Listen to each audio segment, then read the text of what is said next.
David Lammy and others called the military escalation in Gaza morally unjustifiable. The move follows warnings of starvation in Gaza after Israel launched a new military operation over the weekend. There are suggestions, although currently unqualified or fully sourced, that 14,000 babies could die in the next 48 hours unless aid gets through. And whilst that's a powerful headline, I'll say it again, currently unqualified words and not fully sourced. But the exchanges in Parliament yesterday were interesting. The Conservative Shadow Foreign Secretary, Priti Patel, suggested the actions would be welcomed by Hamas, but also angry calls for the government to go further. And this is fascinating. I'll have a listen to some of the words here as well. In response, Israel's foreign spokesman said external pressure would not divert Israel from its path of defending its existence. That bit is key. Later in the day, the United Nations confirmed that although permission had now been given to send about 100 aid trucks into Gaza, no aid had yet been distributed. So this was Starmer and Lammy, both in full action yesterday. Keir Starmer called the current situation intolerable, saying humanitarian aid needs to get in at pace.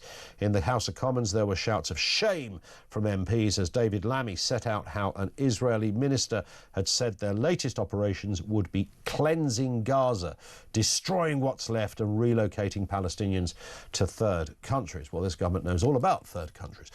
We must call it what it is, David Lammy told MPs. It is extremism, it is dangerous, it is repellent, it is monstrous, and I condemn it in the strongest possible terms. My takeaway from this is rather straightforward.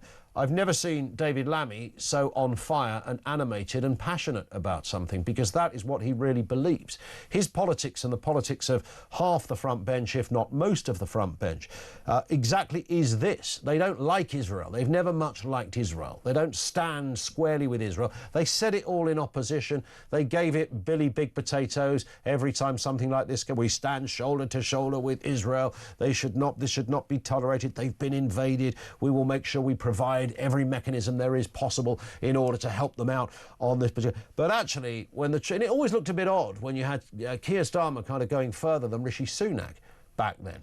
That seemed really strange to me. But of course, the truth really came out yesterday when you have the Foreign Secretary talking about Israel being extremist, dangerous, repellent and monstrous. They're the words he really believes in. He couldn't get enough of saying that. How could anyone seriously side with Gaza and Hamas? I mean, that has to be the question here, doesn't it? An ideology whose sole aim is, well, to eradicate Israel and all Jews. That's the thing. We are talking about a barbaric medieval death cult here. That's what they stand by. They believe their God gives them the diktat and the green light to do this. So October 7th was nothing to them. That's what they were put on this earth to do, wipe out this filth, in their words, and eradicate the entire state. They will not stop thinking that. What is Israel supposed to do?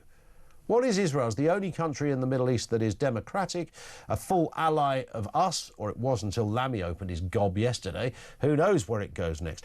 But I'm going to ask the question anyway. Have Israel gone too far? I sense this is a country still defending itself. They still have hostages that have been taken. What do we do about aid? Nobody, by the way, in their right mind thinks that every person living in Gaza is responsible for this. These are people that are dictated to, they are oppressed, they have no choice. Every sinew, every dot, every cross, everything that happens in that area happens because of Hamas's say-so. It's a terror-run, brutal regime. It's as simple as that. Just think ISIS with bells on, and that's who's running. That's who you're trying to negotiate with. Let's get a word on this and the other big stories of the day. Chloe Dobbs is back with us. How are you doing, Chloe? I'm good, thank you. How are you? Good. Nice to have you with us. Let's start then with a little bit of that speech. This was David Lammy, as I was saying a second ago. I mean, he couldn't get in. He actually found his métier yesterday when he stood there at the dispatch box. This was the real David Lammy. Have a listen.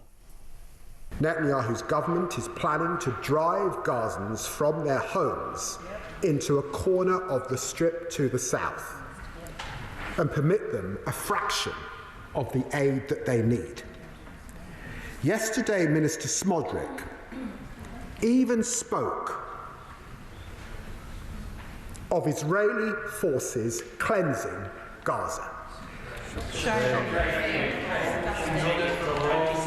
destroying what's left of residents, Palestinians, being relocated, he said, to third countries. We must call this what it is. It is extremism. It is dangerous. It is repellent. It is monstrous, and I condemn it in the strongest possible terms. Now that, Chloe, was the most comfortable I've ever seen David Lammy, because I think he was, and I don't say that as a compliment, by the way, he was speaking what he's always believed. I mean, David Lammy seems to have come out of his box once again. I think in the year and the lead up to the general election, I definitely think he was told, listen, just be quiet, behave yourself, act like a responsible foreign secretary, no going around saying Trump is some evil fascist and whatnot. I mean, we know what he said in the past, but clearly he's come back out of his shell again. And I understand why you would be concerned about there not being enough aid trucks going into Gaza, because it's a fair point. I mean, wars, they are terrible, and nobody likes to see children and civilians starving and dying. It's, you know, it's the brutal reality of war. But why has he stood there calling Israel the extremist? Why hasn't he stood there calling Hamas the extremist? I think time and time again in this war, I'm not saying Israel was perfect, but Israel seems to get the blame for everything. So Hamas, we know Hamas were using people as human shields. Hamas were, when people were told by the Israelis, you need to leave this area because we're going to attack it, they tried to leave. Hamas would shoot them if they tried to leave, because Hamas wanted to keep them there as human shields. Hamas is so brutal and needs to be eradicated, and they very much need to be given the blame for a lot of the, you know, horrible deaths and atrocities in this war. Also, on the point about aid trucks, it is a difficult thing for Israel to decide what to do there, because, I mean, there was a hostage who was released, I can't remember his name, but he spoke about what he saw and experienced there, and he said when the aid trucks came, the Hamas leaders would eat like kings, he said, and take all that they want and use those supplies for themselves, and then they would let people starve. Where is the condemnation of that? Repellent and monstrous. That's not Lammy talking about his cab driver, by the way. This is him talking about the battle that has gone on for, you know, I mean, decades and decades and decades, of course, but, you know, more recently we know what has been happening. And, I said at the beginning, Chloe, this is a regime, Hamas, that wants to eradicate Israel. They hate Jews, they hate Israelis, they hate the government, they hate the fact that they are in the region, they hate that they're a democracy, they hate that they have a different God, and, you know, goodness me, the list goes on.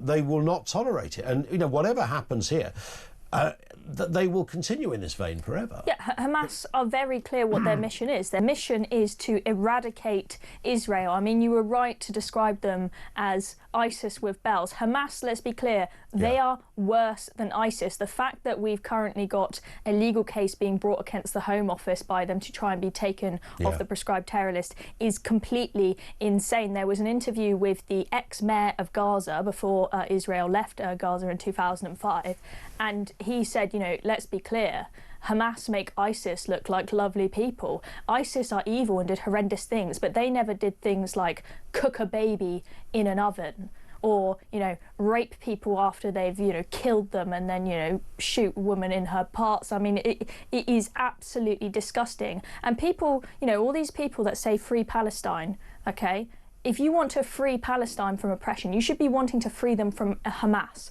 Hamas are the evil ones. Hamas treat the Palestinians far worse than the Israelis ever will. Yeah, spot on. But do you think Israel have gone too far? That's the point that David Lammy made yesterday. We'll take your calls and comments on that. If you come at this from a Jewish perspective, what is your sense on the latest development in this story? 0344 499 1000. There was a big U-turn today at Prime Minister's Question Time. Keir Starmer has taken, well, I think you call it a massive U-turn when it comes to those winter fuel payments. Let's have a listen to what he said about an hour ago at PMQs.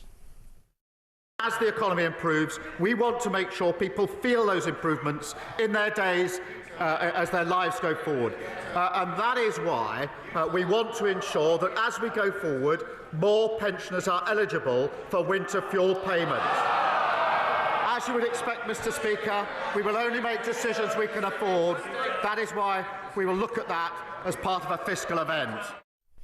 Yeah, that's means we got it horribly wrong and we're going to have to change our mind.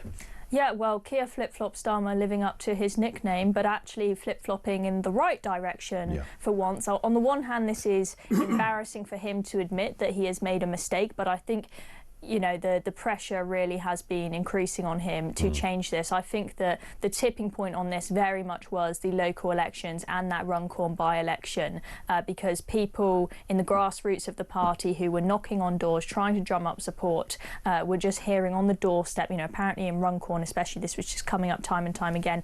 One of the you would have thought it's immigration was the top reason why people were switching to reform, but apparently winter fuel payments just kept coming up time and time again on the doorstep. But I mean, it's interesting to see that's being delivered by Keir Starmer. What does Rachel Reeves think of this? Is Rachel Reeves going to be annoyed? We know there's been a bit of tension between the two of them. For example, when Keir Starmer wanted to increase defence spending after pressure on Trump, and Rachel Reeves is like, oh my gosh, I'm just trying to find any pennies anywhere I can. This is the last thing I need. So be interesting to see what Rachel Reeves thinks of this and how she will factor it in. How's she going to budget it in? I would loved Starmer to have gone, you know, we've looked at the fuel thing, and it turns out that my right honourable friend, the Chancellor, messed it up. I'd loved him to have said that. Wouldn't that have been a great moment? And Rachel Reeves' face with all the blood oozing from it as she realises she's been given a public kicking. But they're going to cover this up, as he did there, by saying, look, you know, at the time we announced it, we couldn't afford it. If things get better, we can afford it, which is nonsense. They might spin it as, oh, the economy's doing so well that now we can afford it, when we all know that's a lie. Of course they will. We'll take